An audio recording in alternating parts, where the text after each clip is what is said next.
and osteoporosis screening. Our presentation is about understanding the risk factors, misconceptions, and how to do health promotion as a nurse on this topic. I'm Rebecca Bersese. I'm Eva Dingle.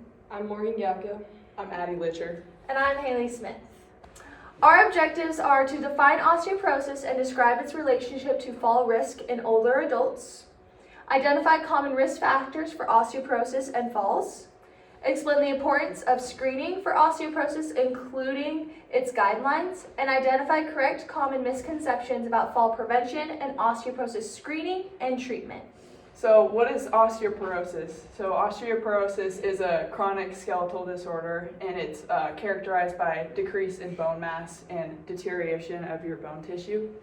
And it can lead to an increase in fragile bones, and then your susceptibility to fractures. And then the definition of a fall risk is the likelihood or chance that a person will fall due to physical, environmental, or health-related factors. And then the common causes of the fall risk is poor balance, weak muscles or bones, vision problems, or any complications with certain medications. And who is most at risk for osteoporosis? Postmenopausal women due to decreased estrogen levels, and then older adults, mostly those over the age of 65. Individuals that lack calcium or vitamin D intake. Family history of osteoporosis, and smokers and people who consume excessive alcohol, and then those with low body weight or limited physical activity. Factors for falls include physical health and mobility level, which means regular exercise, vision level, assistive devices, and then the environment, is it cluttered? Do they have handrails? And then the age, older adults usually have weak muscles and poor balance and medication side effects. And then for osteoporosis is age, gender, and family history. Usually older women are at risk for osteoporosis, and if there's a parental history of hip fractures or osteoporosis. And then low calcium, vitamin D intake, and then a low body weight. And medical conditions include hyperthyroidism and rheumatoid arthritis, and celiac disease and kidney or liver disease. And screening tools include a high BMI and the FRAX, which is a fracture risk assessment tool, and the ORI, which is osteoporosis risk assessment instrument. Common misconceptions of osteoporosis and fall risk. Myth number 1. Osteoporosis is a normal part of aging. Osteoporosis is not normal and is actually considered a disease. Myth number 2. Osteoporosis only affects women. Osteoporosis affects men and women. Every 1 in 5 men can be affected by osteoporosis in their lifetime. Osteoporosis is also more common in people who smoke or drink or on any hormone suppressing medications or enhancing. And myth number 3, if you take calcium and vitamin D, you won't get osteoporosis.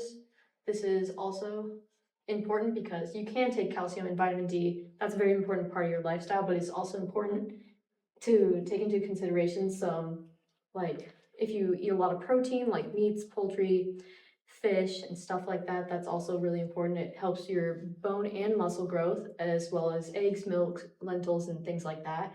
For fall risks, myth number 1 is falling is normal. Falling is not normal. It's actually a sign that you aren't taking very good care of yourself, if you're sick, or if you're having muscle or bone atrophy. Myth number 2, if I limit activity, I won't be at risk for falls. This is actually untrue because limiting your activity makes you very at risk for falls. It's really important that you stay active in your day-to-day life, such as even small walks each day to keep yourself healthy. And myth number 3, if I stay at home all the time, I won't fall. This is also untrue because more than 50% of falls happen at home. Our last objective is on health promotion. With preventing and managing osteoporosis, the most important factor is maintaining bone health, which is done by diet and food intake. Calcium intake is essential. It's recommended that those under 50 take 1,000 milligrams and those over 50 take 1,200 milligrams a day. Vitamin D is also important. You should be taking the recommended amount daily if you are 70 or above 70.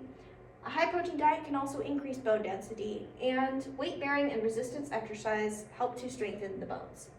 Other management options include osteoporosis medications like bisphosphates, which can prevent excessive bone resorption. With preventing falls among older adults, As mentioned before, fall prevention primarily occurs in the home. Securing loose rugs with a rolled up piece of tape is a great idea, as well as educating patients on wearing well-fitting and non-slip shoes, storing food, clothing, and necessities within reach, using non-slip mats in tubs and showers, ensuring adequate lighting throughout the home, installing handrails and having raised toilet seats, and having patients coordinate with an occupational therapist to brainstorm ways to prevent falls in their own home. These are our references.